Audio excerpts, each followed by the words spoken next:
Aujourd'hui, j'ai encore fait mon sport. La petite gym. Il y en a qui ont été plus badass, c'est les suffragettes. Je vais vous parler de 2 bouquins. Alors, on pose le contexte, les suffragettes, c'est pas exactement les suffragistes. J'ai fait toute une vidéo là-dessus en vous parlant du tome 1 de l'autobiographie d'Emmeline Pankhurst, suffragette, et d'un livre dont là tout de suite j'ai oublié les références sur les suffragistes et notamment les ouvrières du textile au nord de l'Angleterre qui ont lutté pendant 50-60 ans pour le droit de vote. C'était un livre qui n'était pas tellement pour les suffragettes et les suffragettes de leur côté voulaient que ça bouge vachement plus parce que le droit de vote ça a pris des décennies. Ce qu'on appelle la première vague du féminisme, c'est vraiment le moment où ça s'accélère. Parfois, on le fait remonter à la Révolution française parce que les premiers mouvements féministes, moi, je les date vraiment des Saint-Simoniennes, vers 1830. Exactement 32-34. Mais pour la France, je connais vachement moins bien l'Angleterre et encore moins bien d'autres pays. J'ai jamais été en Angleterre. Mais bon, voilà, ça c'est pour vous poser le cadre. Des femmes et quelques hommes ont demandé le droit de vote pour les femmes pendant très longtemps avant que ça arrive. On sait qu'en France, le suffrage universel, c'est 1848, parce que c'est connu que les garçons, c'est universel. Hein. Et donc, il a fallu attendre 44, donc 45 pour le premier vote des femmes en France, alors qu'il y avait déjà un suffrage dit universel avant. Mais les femmes, c'est pas vraiment des personnes, donc elles n'avaient pas vraiment besoin de voter. En passant, le refus de la PMA par le Sénat, ça va peut-être revenir, pour les lesbiennes et les femmes seules, ils s'accompagnent.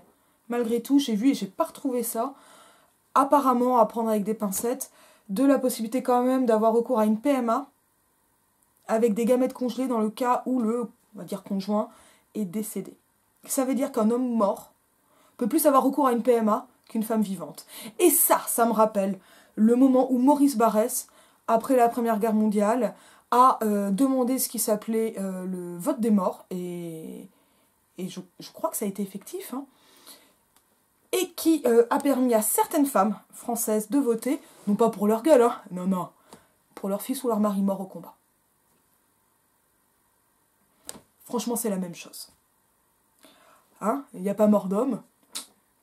C'est un vieux truc. C'est à vérifier. Alors, j'avais lu que c'était de ce demi-deuil des veuves qui allaient voter que viendrait le violet du féminisme. Peut-être pour la France. En tout cas, blanc, violet, vert, c'est déjà les couleurs des suffragettes. Donc, encore à... Voilà, je cherche encore d'autres sources. En tout cas, l'hypothèse du demi-deuil m'avait beaucoup plu. Laura, c'est pour toi que je fais toutes ces précisions. Les 2 bouquins dont je vais vous parler, c'est des bouquins sur les suffragettes. C'est celles qui étaient... Alors, j'ai dit badass, parce que oui, moi, elles m'intéressent beaucoup. Elles sont quand même amusantes. Et surtout, quand je dis amusantes, en fait, elles sont soufflantes, littéralement. Parce que les suffragettes, c'est le moment où il commence à y avoir une violence politique, volontairement, pour les femmes et au nom des femmes. Alors, entendons-nous bien, violence politique, ça n'a pas été des meurtres de masse, ça n'a pas été des actions terroristes, même si elles ont pu être... Ça a été de la destruction de biens, mais sévère. Alors, et de ce qui va être considéré comme de la légitime défense, je vous renvoie à ma vidéo sur Elsa Dorlin et à celle donc sur suffragettes et suffragistes que je vais mettre en lien. C'était à chaque fois des bouquins qui m'ont vachement plu. Aujourd'hui, ça va me servir pour ma miniature. 2 bouquins, on va commencer par la BD. Jujitsu Suffragette et Suffragette Sally. Et au moins, j'annonce la couleur. Clément Xavier, Lisa Lugrin, Albertine Ralenti, je ne les connais pas. Donc Jujitsu Suffragette avec ce qui s'appelle donc un mot valise. Les Amazones de Londres, coup de tête chez Delcourt, donc on est quand même chez du gros éditeur. On me l'a offert pour Noël et c'était chouette. Alors, c'est très intéressant pour avoir une idée des suffragettes. J'ai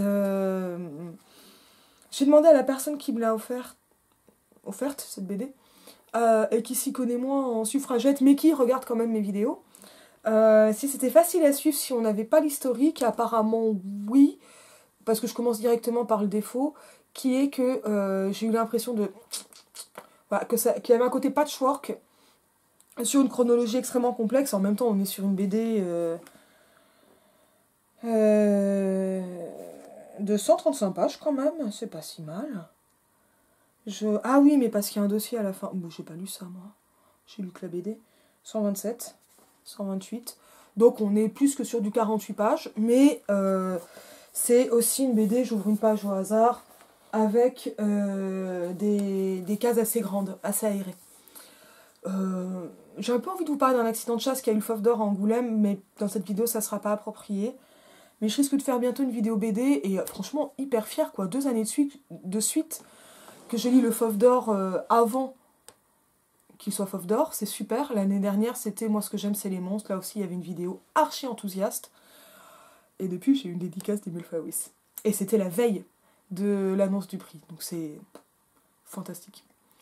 Là, c'est une BD qui m'a été offerte pour Noël. Donc, super malin de la part de mes cousines. Et très chouette BD, j'en reparlerai. Alors, Jujutsu Suffragette, ça m'a bien plu. Si on veut une histoire sur des suffragettes, c'est pas mal. Et si on veut de la complexité sur les suffragettes, ça suffira pas forcément. Parce que le parti pris de la BD, Jujutsu, c'est vraiment... Alors, c'est vraiment en droite ligne d'Elsa Dorlin, pour le coup. C'est assez intéressant. Alors, elle parle pas que des suffragettes d'Orlin, mais c'est quand même un des exemples qu'elle prend. Oui, elle a fait la préface, d'ailleurs. Je crois pas l'avoir eu avant, mais j'ai lu que la BD, hein, comme une fainéante. C'est la prof de Jujutsu, donc Edith Garrod. Alors c'est concrètement l'histoire du Jujutsu. Personnellement, je la connaissais pour les suffragettes. Mais c'est une chouette façon de la découvrir. Parce que ça... on suit cette prof de Jujutsu et son mari. Donc ils sont en train d'introduire le Jujutsu en Angleterre. Ça marche pas. Et bim, les suffragettes font appel à eux, et Edith Garrod devient absolument fanatique. Non, elle n'est pas fanatique, ça c'est pas vrai, mais elle rejoint les suffragettes.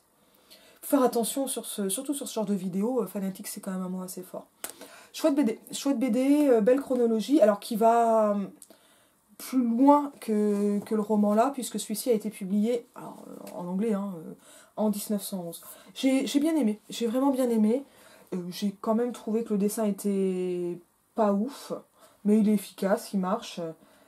Et je pense qu'on a une véritable image, alors voilà, de ce que peuvent avoir été les processions par exemple, les événements, enfin c'est assez dingue. Et c'est... Alors je sais que pas mal de gens peuvent chercher de l'empowerment, et ce n'est pas moi qui vais les blâmer. Mais attention, ça reste une illusion. Il n'y avait pas des photos. Si, à un moment, il y a des extraits de films et tout. Donc, voilà, il y a... Ça, moi, j'aime bien ce genre de truc. Mais enfin, on n'est pas chez Larsenet. J'ai lu... Blatch, j'ai oublié le titre. Enfin, son énorme truc, là, j'ai adoré. Mais pareil, ça va être compliqué d'en parler. Mais je vais peut-être faire une spéciale BD avec les romans graphiques les plus dark. Ah, j'ai oublié le titre, mais on l'a en bas. Donc, ouais, j'ai bien aimé. Bon, voilà, réserve sur le dessin, mais ça reste efficace. Et c'est pas forcément mal, parce que pour le coup, elle a vraiment existé. J'avais vu passer son bouquin sur Twitter, c'était fun. Et des espèces de cartes avec des trucs d'autodéfense. Mais moi, je fais du pilate, alors en autodéfense, je suis quand même pas... En plus, je réfléchis à faire du yoga. Quand j'ai commencé le pilate... Je m'étais demandé si je faisais pilate ou boxe, parce que je voulais savoir ce que je faisais de ma violence, et j'avais choisi de la canaliser. Peut-être voir que je faisais du jiu-jitsu. À voir. En tout cas, ça montre bien, donc, comme ça, une part... Alors, ça... c'est pas d'emblée dans le mouvement le jiu-jitsu, mais comme la prof joue ce qu'on appelle le personnage du naïf, ça permet de découvrir le mouvement avec elle, en ayant en plus une espèce de projection. Ça amène une forme de conflit entre son attachement au mouvement et à son mari, parce que les deux ne sont pas forcément conciliables. Et voilà, comme ça, il y a une espèce de longueur. Et on arrive directement dans un moment qui est charnière, qui est celui où les suffragettes passent à l'autodéfense. Et ça, c'est vraiment intéressant. Voilà. Après, la théorisation, elle n'est pas tellement dans la BD, mais c'est cool aussi. Voilà. C'est vraiment de ce roman que je veux parler principalement, mais ça aurait été impossible de ne pas parler du tout de Jujutsu Suffragette. Lui, il s'appelle Suffragette Sally. C'est intéressant comme titre, et donc c'est de Gertrude Colmore et traduit par Marie-Hélène Dumas, avec un avant-propos, je sais pas si c'est d'elle d'ailleurs, ou de quelqu'un d'autre. Parce que tu me dis d'éditrice, moi je sais pas si c'est éditrice scientifique ou éditrice commerciale. Auristal Moniz, donc bien l'éditrice. On est aux éditions 19e, je pense qu'on prononce, XE sinon.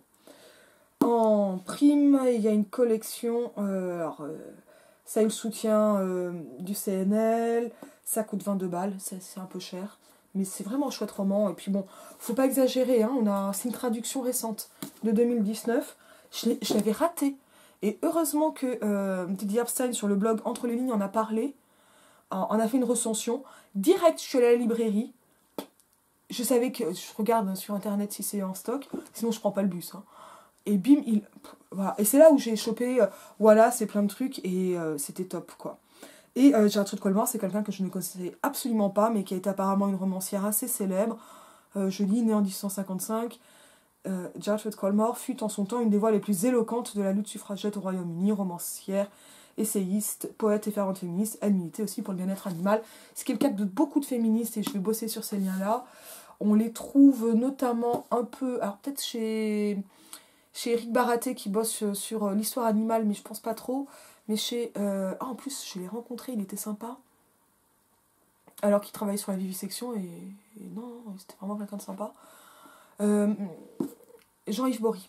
Je crois que Jean-Yves Bory a bossé sur ces liens entre féminisme et défense animale. Mais de toute façon, c'est un truc qui est assez travaillé par ailleurs, ou alors peut-être que j'ai vu des références chez lui. En tout cas, son livre sur la vivisection, c'est une perle, c'est une mine complète, ça m'avait beaucoup servi.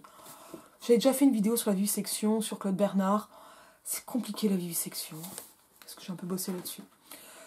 Alors Suffragette Sally, c'est un roman de suffragette, hein, là-dessus il n'y a pas de grand mensonge. Donc c'est un roman de 1911. Donc ça veut dire que, faut quand même se rappeler que les Anglaises n'ont eu le droit de vote qu'en 18. Alors ce qui n'est pas trop évoqué là, que j'avais plus évoqué dans Suffragette versus suffragiste, c'était qu'il n'y avait pas de suffrage universel en Angleterre. Donc le droit de vote des femmes entrait en concurrence directe avec le droit de vote ouvrier, ou un droit de vote universel, un suffrage universel masculin. C'est-à-dire que la question c'était pour qui on l'étendait d'abord. Et le parti travailliste et le parti libéral étaient plutôt dans l'optique de la bonne volonté, etc. Mais au moment où les choses ont commencé à se concrétiser, ça a été vachement plus pénible pour les militantes, et quelqu'un comme Millicent Fawcett a été une grande déçue. Hein. Et elle a une statue. On va avoir bientôt une statue d'Emmeline Pankhurst. Je vais peut-être finir par mettre les pieds en Angleterre. C'est compliqué, j'aurais dû me décider avant le Brexit. Alors c'est un roman et c'est super parce que comme ça je me remets au roman, au récit. Ça faisait longtemps que j'en avais pas fini. Hein. Faut dire que là, je l'ai fini il y a 2 jours. Je suis passée à une relecture de La prisonnière de Proust. C'est splendide. Hein. Mais qu'est-ce que c'est déprimant. Mais c'est splendide. Hein. Donc je sais pas. Voilà, est-ce que j'irai au bout? Là, j'ai envie de voir Ackerman la captive. C'est vraiment une vidéo à digression. Ça tombe bien parce que c'est un roman qu'on peut qualifier pas réellement de polyphonique dans le sens de Bakhtin, c'est-à-dire qu'on n'a pas réellement une multiplicité de points de vue au sens de points de vue sur le monde, mais on a essentiellement 3 personnages de femmes assez différentes qui vont être suivies, donc c'est ce qu'on appelle une narration simultanée ou intercalée, donc hop, ça passe comme ça de l'une à l'autre. Globalement c'est par chapitre, hein, on s'y perd pas. Donc Sally qui est une bonne, Edith et Edith, j'ai oublié son nom d'ailleurs, et Lady Hill, comme ça, et puis bon elles vont un peu se croiser, se rencontrer, mais voilà, et c'est une histoire donc sur la lutte. Alors c'est intéressant parce que, alors j'ai adoré le début, et après je vais essayer de vous lire un autre passage. Une soirée sombre, une servante sans personne pour en faire l'éloge, et très peu pour l'aimer. Wordsworth. 6 heures du soir et nuit d'hiver noire d'encre. Nuit noire dans la campagne silencieuse où les nuages s'étaient amassés devant les étoiles, tandis que la lune, décroissante, ne se lèverait que quelques heures plus tard. Edith s'arrêta sur le seuil et regarda l'obscurité. Le ray de lumière pâle projeté depuis l'entrée semblait seulement rendre les ténèbres plus profondes. Elle écouta s'éloigner les pas de son amie et songea à quel point parcourir jusqu'à Paniel le chemin marqué par la seule lueur vacillante de la lanterne allait être lugubre, etc., etc. Et elle est avec son amie Agatha, dont elle va se séparer parce qu'Agatha va rester libérale. Edith ou Edith, ça je suis sûre que Guillaume me dira. Salut Guillaume. Elle va rester libérale et Edith va devenir suffragette. Et ça va l'amener à une rupture assez nette avec son milieu. Donc ce qu'on va avoir, c'est un moment de conversion. On a aussi le personnage de Sally, qui est aussi sous ce ciel sans étoiles, hein, Sally Simmons, qui rentre chez elle en retard et qui sait qu'elle va être en retard. Ah non, mais ce...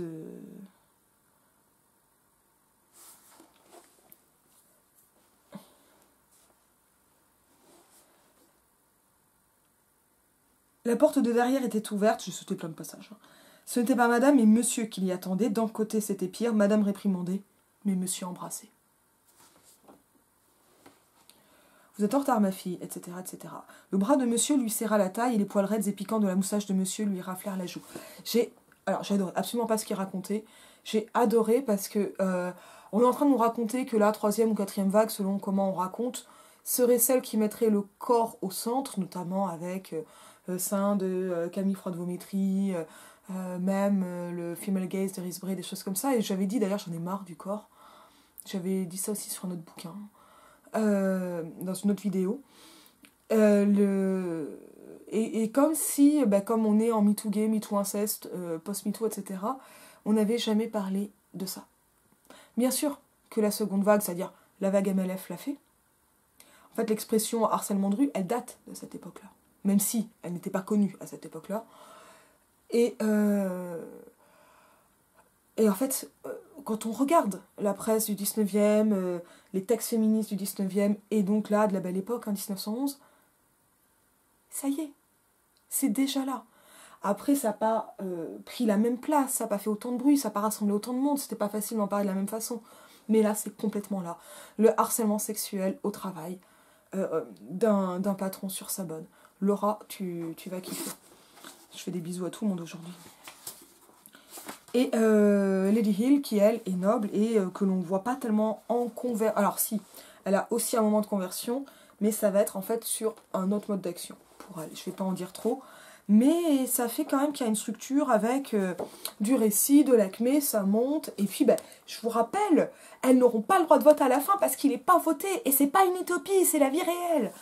Et c'est complètement inspiré. Alors, les Pankhurst s'appellent pas Pankhurst, mais tout ça, on a plein de notes super bien de Marilyn Dumas, je me trompe pas dans le nom.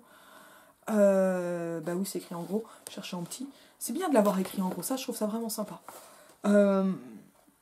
Qui explicite quelles sont ses références, parce que franchement, moi, Lord Asquith, si lui, je m'en rappelle, c'est le Premier ministre, je vous rappelle que c'est Winston Churchill, la ministre de l'Intérieur, qui les a... Qui a envoyé les milices et tout ça, et les a fait coller en prison. Mais c'est... voilà. Alors, Sally a un petit ami, Joe. Edith a un postulant, parce qu'ils ne sont pas fiancés, qui est membre d'un cabinet du gouvernement. Et Lady Hill est elle aussi mariée donc à Lord Hill, j'ai oublié son prénom. Et on va avoir des trajectoires de couple très différentes. Et c'est quoi un couple quand il y a une lutte féministe au milieu? Ça, c'est quand même... c'est pas un roman d'abord romanesque ou sentimental, mais c'est aussi là, et ça parle comme ça réellement de ce que c'est. Et par exemple, le frère d'Edith va lui aussi connaître une conversion...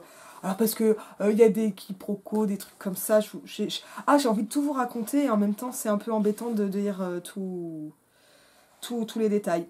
Alors, évidemment, c'est pas... Alors, j'y réfléchi avant de faire cette vidéo, ça m'arrive un peu. Ce n'est pas un roman à thèse, c'est un roman engagé. Et j'ai envie de dire par là que le roman à thèse, j'ai quand même l'impression que c'est quelque chose qui va très... Enfin, qui va illustrer de la théorie, quoi. Je sais que c'est pas juste ça, mais c'est vraiment l'impression que j'en ai. Alors que là, c'est un engagement qui va nourrir tout le roman. Avec une écriture... Je vais pas arrêter de lire une écriture assez classique, mais... Je n'ai pas trouvé que c'était si classique que ça. Enfin, c'est quand même assez dynamique, il y a du rythme, les chapitres sont pas très longs, enfin, pas mal de discours indirects libres, beaucoup de dialogues, et ça, c'est c'est intéressant parce que ces dialogues, ils vont permettre de montrer non seulement les relations entre les personnages, mais aussi d'exposer des idées, on va plutôt le dire dans l'autre sens. C'est-à-dire qu'on n'est pas seulement dans l'exposé d'idées, mais les idées, elles sont incarnées dans des personnages, et ces idées vont changer la vie des personnages, et ces idées vont changer au fur et à mesure pour chaque personnage. Et ça, c'est un truc que j'ai trouvé extrêmement fort. Mais vraiment, vraiment super fort. Et c'est aussi un roman de prison, parce qu'elles vont régulièrement à Holloway. Je sais pas si c'est le vrai nom de la vraie prison. Je suis pas très calée en prison anglaise, vous m'excuserez. Mais elles sont en prison parce qu'elles sont tout le temps arrêtées et traitées très différemment. Alors attention, il y a de la violence, donc là vous avez vu donc du harcèlement sexuel. Il n'y a pas d'agression ou alors le harcèlement sexuel là avec les attouchements, c'est une agression sexuelle, mais il n'y a pas de trigger warning sur les questions sexuelles, je pense, de rapport de couple. Je peux me tromper. Je trouve qu'à ce niveau-là, la prisonnière est quand même vachement plus malaisant. Oh là là, quand il la regarde dormir, voilà, même sans rien faire, oh là là. J'avais écrit une petite nouvelle qui est inspirée de ça. Mais et de cet ex qui me regardait dormir, s'endormir. Mais bon, c'est aussi un récit carcéral et avec des violences donc sur les militantes et notamment le gavage. Alors ça, c'est lié au fait que les prisonnières, les suffragettes arrêtées par la police et emprisonnées, globalement, elles refusaient de payer des cautions parce qu'elles ne reconnaissaient pas la cause de l'arrestation. Ah non, mais un cran. Elles étaient très maltraitées en tant que prisonnières de droit commun et non comme prisonnières politiques. Et ce statut leur était refusé, pour plein de raisons évidentes. Hein. Et c'est ce qui a enclenché les grèves de la faim. Et ces grèves de la faim, elles ont été extrêmement dures. Vraiment très dures. Et parce que quand on fait une grève de la faim, donc tout ça, la faim est décrite. Ça, c'est vraiment dur. Et les conséquences, je pense que Gertrude Colmore a connu ça, mais j'avoue que je ne le sais pas trop. Je cherche un passage que j'ai adoré, évidemment, je ne l'ai pas noté. Et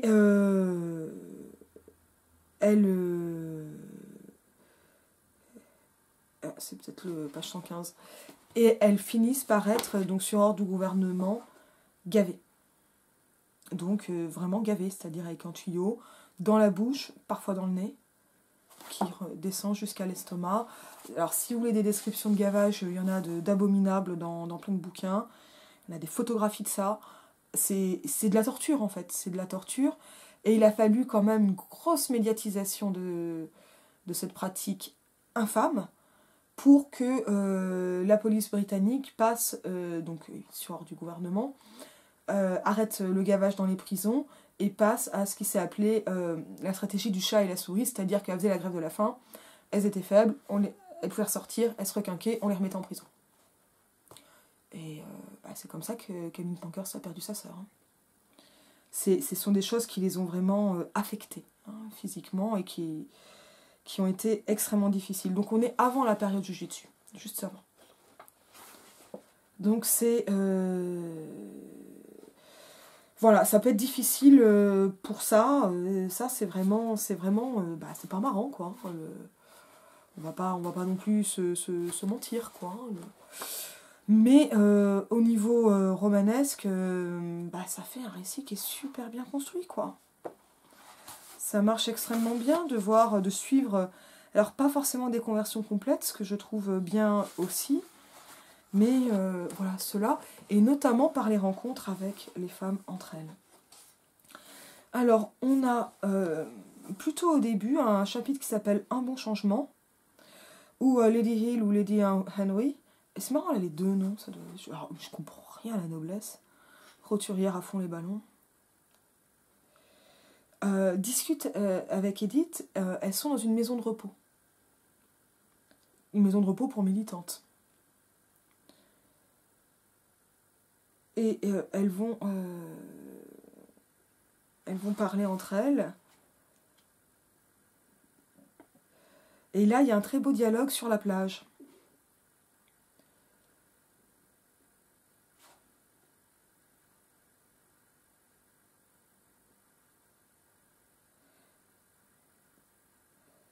Alors, je ne sais plus comment elle se retrouve.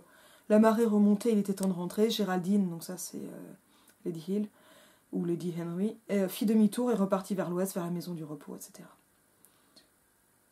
Et en fait, elle voit un mouchoir d'Edith, et puis elle le lui donne, et c'est là qu'elle discute. Et elle discute d'abord de la promenade, etc.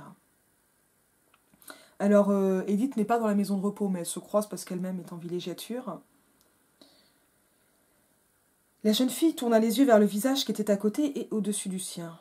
« Vous n'avez vraiment pas l'air de... » commença-t-elle, puis elle s'arrêta et sourit. « Oh mais si, je vous assure, on se sent sale et noirci quand on accomplit le travail qui est le mien, bien qu'il soit une œuvre d'amour, et que l'amour soit supposé vous purifier. Est-ce pour les pauvres, dans les taudis, que vous allez travailler ? Oui, et pour les riches. Ça, c'est Lady Hill. Pour toutes les femmes, et je me retrouve en conflit avec tous. Non, pas tous, mais la plupart des hommes, notamment. Même là. Le droit de vote, c'est ça. Moi aussi, je le défends. Oh, ce que je fais n'est pas grand-chose, mais quand même. Et il y a des moments véritablement détestables. Elle parlait avec emphase. Dans son esprit se dessinait l'image d'un porche devant une mairie, alors ça c'est une scène précédente, et d'une foule d'individus pleins de mépris. Avoir affaire aux hommes est horrible, continua-t-elle, puis elle ajouta. Mais enfin, pas toujours. Toujours ça. Non, pas toujours. Ce sont les activistes qui les retournent contre nous. Vous croyez ? J'en suis certaine. Voilà pourquoi je suis une suffragiste et non une suffragette. Un membre du Parlement m'a dit qu'ils ne feront jamais rien pour nous tant qu'elles se conduiront de cette manière. À moi aussi, on me l'a dit. Des membres des deux chambres. Quel gâchis, vous ne trouvez pas ? Avez-vous déjà regardé la marée montante ? Demanda Géraldine. Quand la mer est très basse, loin de la côte, elle clapote doucement, comme l'a fait pendant 50 ans le mouvement des femmes, les suffragistes. Une marée tout à fait de bon ton, et dont personne ne tient compte. En tout cas parmi ceux qui sont sur le rivage. Mais quand le flot atteint la plage, que la pente est plus raide et que les pierres et les rochers endiguent sa force irrésistible, alors les vagues douces se changent en lames et plus elles approchent de leur destination finale, plus les heurts sont violents. Mais, commença Edith et elle s'arrêta. Mais la marée monte, quoi qu'il arrive. Elle faisait aussi, n'est-ce pas, quand elle avançait calmement ? Parce qu'il n'y avait rien qui l'arrêtait. Les rochers. Si je peux les créditer d'intelligence ou de manque d'intelligence, les rochers. Parce que les rochers ici, c'est des mecs au gouvernement. Quand il la voyait si loin, si effacée, si patiente, imaginez avec fatuité qu'elle ne les atteindrait jamais, ou que si elle s'aventurait trop près, il serait facile de la repousser. Ainsi, vous approuvez les suffragettes ? Même si ce n'était pas le cas, je les soutiendrai, car ce sont elles, cela ne fait aucun doute, qui ont permis au mouvement d'être là où il en est aujourd'hui. Mais pendant ces 50 ans dont vous parliez, oh, je sais, des femmes magnifiques, patientes, obstinées, ont consacré leur force, leur temps et leur intelligence à donner l'élan initial, celui où l'eau se glissait sur le sable plat. Et des hommes tels que John Stuart Mill se sont servis de leurs capacités intellectuelles et de leur influence afin d'accélérer les choses. Avec quel résultat ? Ces hommes ont été ignorés, ces femmes ridiculisées, on se croirait sur Twitter. Au début, ce fut tout. Ce fut comme pour n'importe quelle cause vitale. Sa défense naît presque timidement, les vagues restent des clapotis, elles sont méprisées, moquées par ceux qui représentent les rochers, rochers que la marée va recouvrir. Ce n'est que lorsqu'elle soulève l'antagonisme, la colère, le ressentiment que l'on peut avoir la certitude qu'une cause gagne du terrain. Vous pensez donc que sans agressivité, rien ne peut être obtenu ? Presque oui, j'ai tendance à le croire. Mais qu'est-ce qui provoque ce que l'on appelle l'agressivité ? Non pas le déroulement régulier d'une nouvelle phase de développement, ce que sont tous les mouvements progressistes, mais ce qui s'y oppose. Ce sont les rochers qui font les lames. C'est autour d'eux que la marée montante s'agite et tourbillonne. On ne peut blâmer la mer. Elle obéit à la loi qui a été fixée pour elle.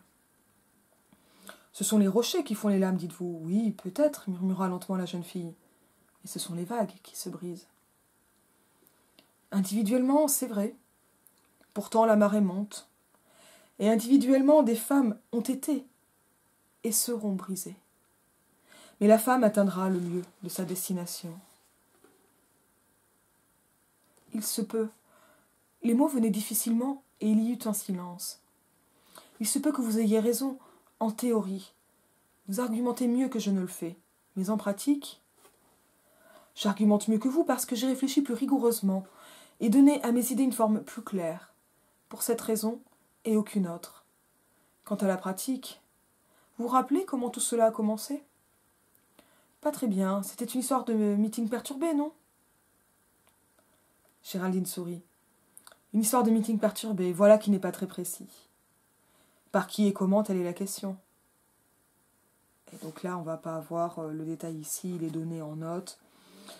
C'est Christabel Pankhurst, donc la fille d'Emmeline Pankhurst, celle qui a été la plus visible pendant le mouvement de la WSPU, donc Woman Social, je sais plus quoi, Union, Woman Social and Political Union, j'ai oublié la politique, qui a interrompu un congrès travailliste. Je crois que c'est ça. C'était un congrès travailliste, je sais plus. En demandant ce qu'il en serait pour le droit de vote des femmes, elle a été neutralisée et elle a craché sur un policier. Et c'est là qu'on a commencé à en parler. Ne répétez pas cette cascade. Hein. Je ne vous ai pas dit de le faire.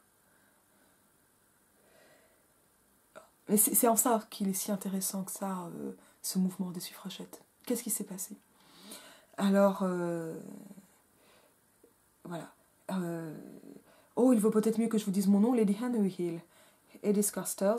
Je vais m'asseoir ici quelques minutes avant de rentrer. À demain. Edith s'éloigna. Mais avant de tourner au bout de la plage, elle s'arrêta un instant et lança un regard derrière elle.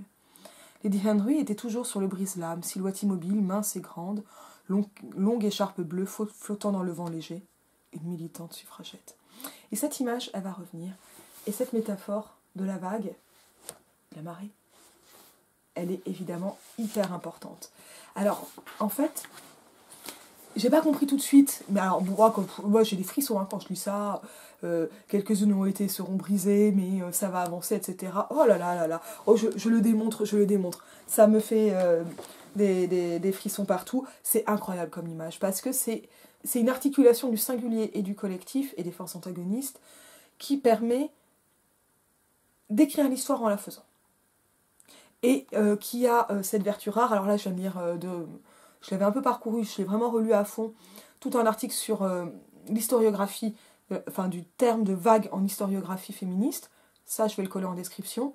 C'est hyper intéressant, mais je vois personne remonter. Alors, je vois plusieurs fois, je l'avais entendu dans une conférence d'Aurore Coquelin, qui a sorti un livre pour une révolution féministe qui est super. Lui aussi, il faudrait que j'en parle. Et qui m'a très gentiment redonné la référence, je vais la glisser en description, je l'ai oublié, mais globalement on date de l'apparition de cette métaphore à 1920. Et en fait, je commence à postuler qu'elle date de ce roman, et qu'elle vient de ce roman. Donc, roman sur les suffragettes, écrit par une suffragette, pour parler d'elle au pluriel. Et ça a l'énorme avantage parce que, bon, la vague, première vague, seconde vague, évidemment elles ne le savent pas, on est en 1911, mais ça permet de dire des ruptures et des continuités. C'est vraiment un des éléments très importants de l'image de la vague. Et c'est étonnant parce qu'en fait, je ne connais pas tellement d'autres mouvements politiques qui passent par la vague. Alors, je pense qu'il y a un truc un peu psychanalytique sur la liquidité féminine, mais c'est aussi que c'est... On n'a pas un parti féministe comme il y a le parti socialiste ou le parti communiste, vous voyez.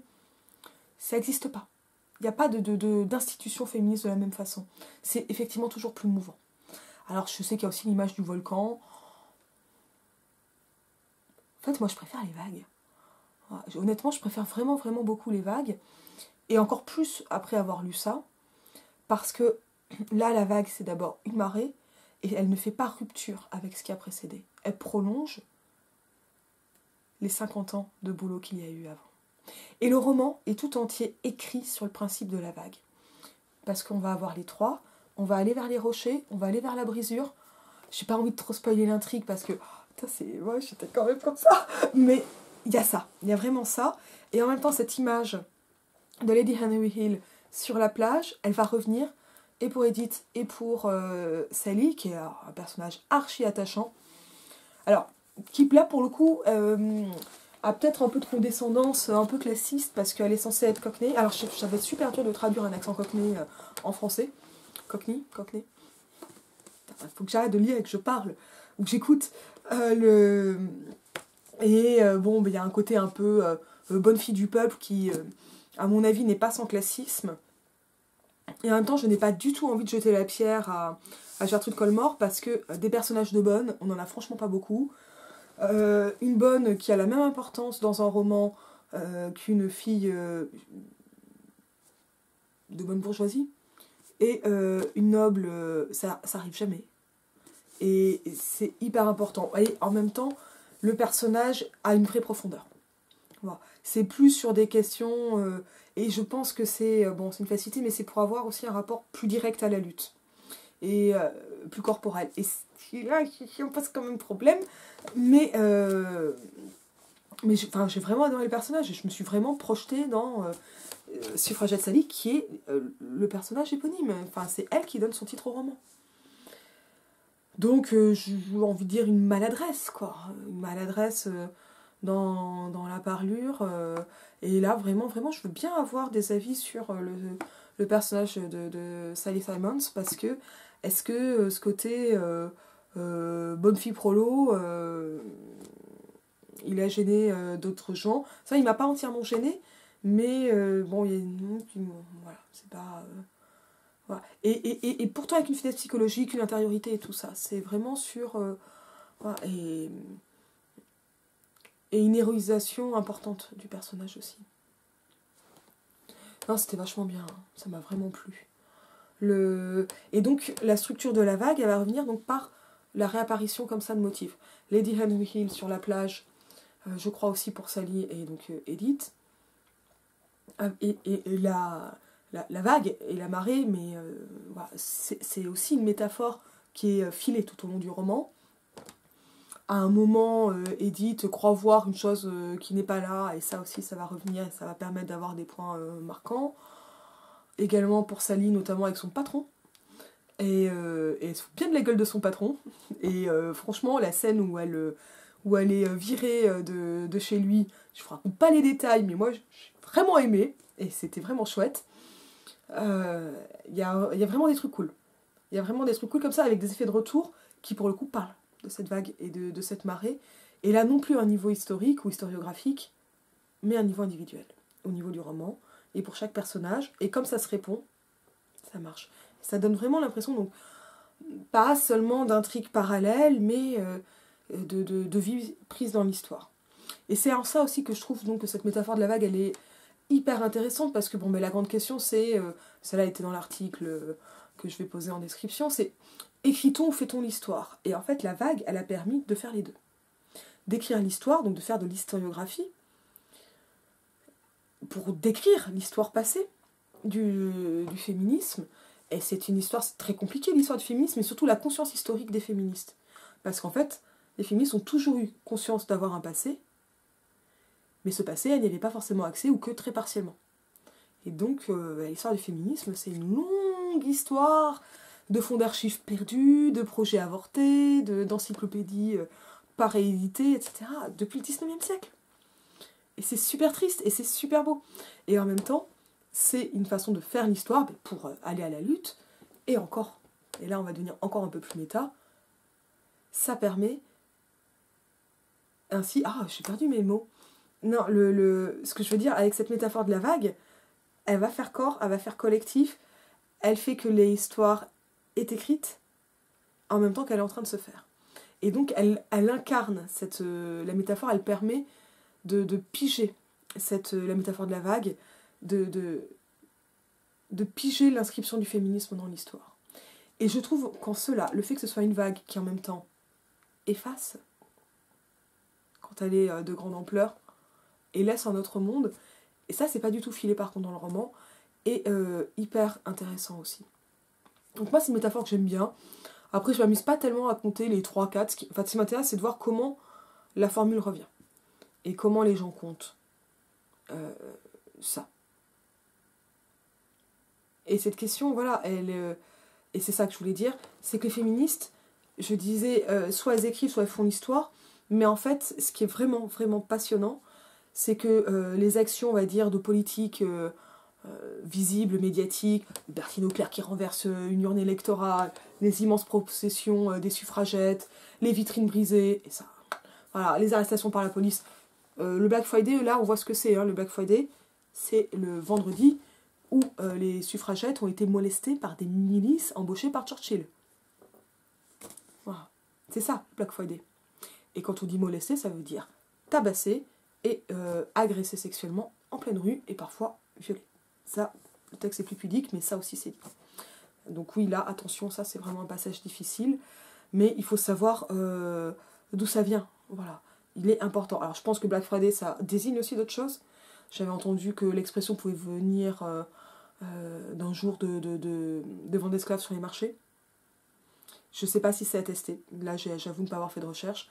Mais ce que je veux dire, parce que là, ce sont des digressions, mais Black Friday en Angleterre, dans le mouvement féministe, c'est vraiment ce vendredi noir pour les suffragettes. C'est que les féministes ont toujours écrit et fait l'histoire en même temps, parce qu'elles savent qu'en écrivant l'histoire, elles peuvent commencer à la faire. Alors, c'est là où on voit que nous qui sommes sans passer, les femmes, ça marche pas tout à fait. Nous qui n'avons pas d'histoire, hein, c'est l'hymne du MLF. Parce que, en fait, bien sûr que les femmes ont un passé, mais ce qui compte, c'est la conscience de ce passé, la connaissance de ce passé, et idem pour l'histoire. Ce qui a manqué, c'est la transmission de l'histoire. Mais toutes les féministes, alors pas individuellement, mais toutes les périodes et tous les mouvements féministes ont eu à cœur de s'ancrer dans le temps et de connaître leur passé. Pourquoi ? Parce que le passé, il permet de répondre aux assignations à la nature, à l'espace domestique, pour construire un autre avenir. Je vous dis à bientôt!